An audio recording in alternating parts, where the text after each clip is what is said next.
The internet is angry about my last video, so we should probably address it because this could actually potentially help some people. In my last video, I was giving guys some ways that they can flirt their way out of the friend zone. And I suggested that as a part of flirting, guys should touch women on purpose. And apparently I committed a crime by even suggesting that. I know, right? That's a horrible idea. It's terrible. Like, men should never touch women at all, ever, for any reason. You know, you'll get thrown in jail. Me too. And yes, I understand. But in all seriousness, I understand the risks. And I tried to make it clear in that video that I do get it. I myself have been falsely accused of some things. And so it's not like I'm ignorant. It's not like I don't have any experience with this. I also thought it was hysterical that guys think I have some kind of pretty privilege and that the stuff I'm teaching only worked for me because I've got tons of advantages. When the reality is my starting point is just as bad as any average guy out there. Man, if 32-year-old me who had just been dumped for the 14th time knew that the internet would one day think I was a cheat code Chad, he would have died laughing and then cried himself to sleep. That doesn't mean the process is easy or safe, though. Look, dating in general is never going to be risk-free. Marriage is not going to be risk-free. There's nothing in life that's totally safe and risk-free. And I'm sorry, I don't worship at the altar of safetyism. I do think that men should do dangerous things from time to time. And if you want a woman, you're going to have to do some dangerous things. And flirting with a girl is one of those dangerous things. That said, I get the sense most guys didn't watch far enough into the video to realize that I did offer some tools and ways that guys can mitigate that risk and bring it down to an acceptable level. And I also realized there is one way in particular that I didn't talk about enough. I didn't make a big enough deal about it, even though it is probably the most important thing. So I'm going to correct that right now. First, let's recap the first two main ways that you can mitigate risk. First thing, make sure you have a healthy reason for touching her. Because yeah, if you don't have a healthy reason for it, yeah, you could get in serious trouble. I'm not going to deny that. You can't just walk up to a woman and grab her and touch her wherever you want, however you want. That will end with you in jail. But if your reason for touching her is it's loud and you're trying to get a hold of her, you're trying to get her attention, that brings the risk level down. That's a healthy reason to touch her in a safe way, on her arm or shoulder, on the small of her back. Those things are generally fine. If you're giving that person a handshake, that's a normal reason to touch a person. And all you have to do is just make that handshake last just a little bit longer than it would normally so that she notices your hand. It's a handshake. That's a normal behavior. You're greeting a person. That's a normal low risk behavior. If you're on a coffee date with a person, you can put your hand on her back and gently guide her up to the counter.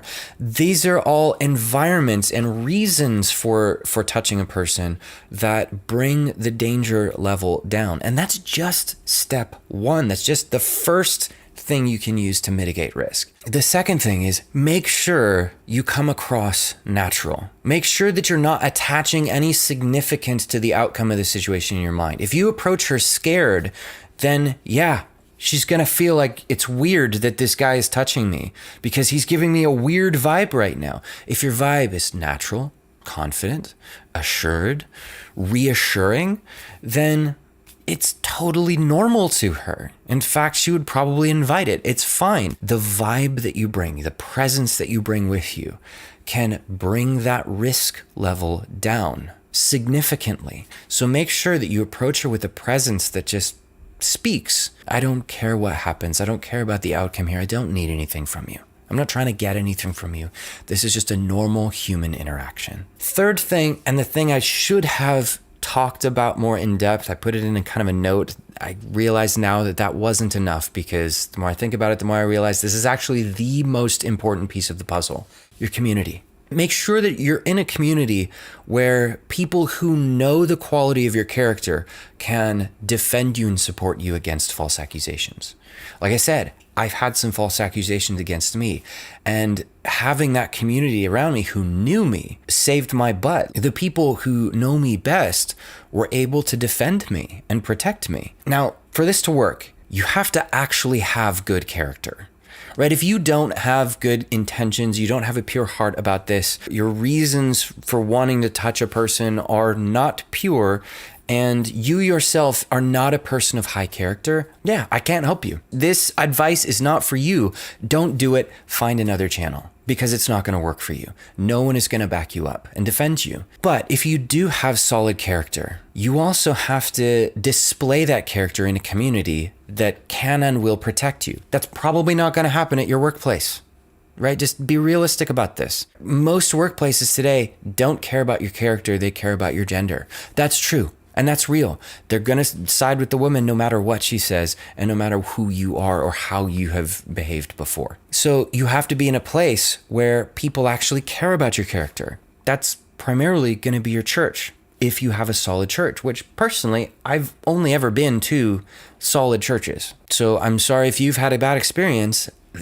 From my experience, it's really the only place where you can actually be safe with this stuff. And the third thing is, and probably the most important piece of this, you have to actually make your character known to people, right? If you're just a loner that lives in your own world all the time, nobody knows you.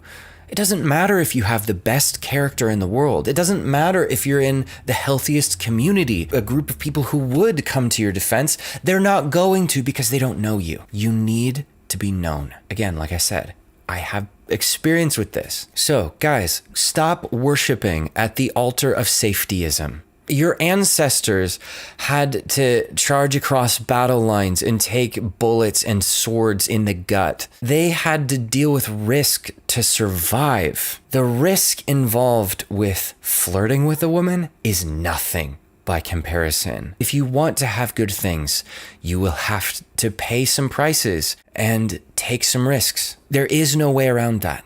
It will never be perfectly safe to pursue a woman. Now, I'm not saying guys should be stupid about this. And that's why I give so many different ways that you can mitigate risk and bring it down to an acceptable level. But guys, it's never going to be perfectly safe. I don't know.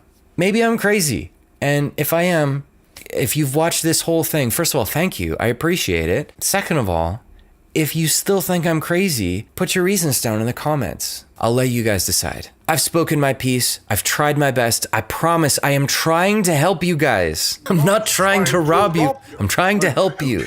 But hey, if you guys don't receive it as help, that's fine too. I'll find something else.